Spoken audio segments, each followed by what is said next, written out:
केस उतरवा पाए केहू जगावत काहे नहीं थे। देखा कबले सिग्नल मिला था।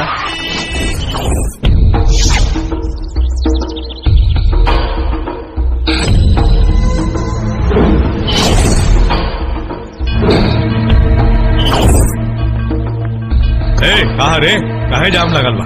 तोरा दिखात नहीं के काहे जाम लगल बा? जग देख। उठ उठ उठ उठ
मार के शेर बना तोड़े। अकेले आजा या झुंड में आजा, सबके बाजेला बाजा जबी, सनकेला भोजपुरिया राजा। जोरे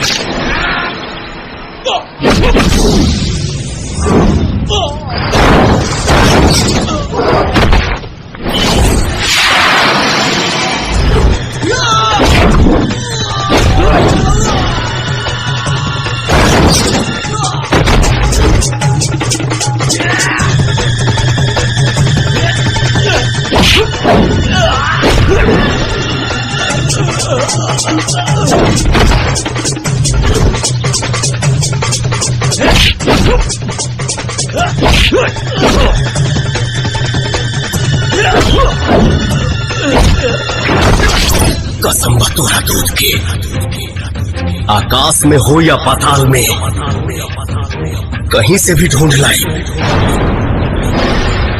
मुन्ना के ही हाल के जौन भी जिम्मेवार बा, ओके छठी के दूध याद दिलाई।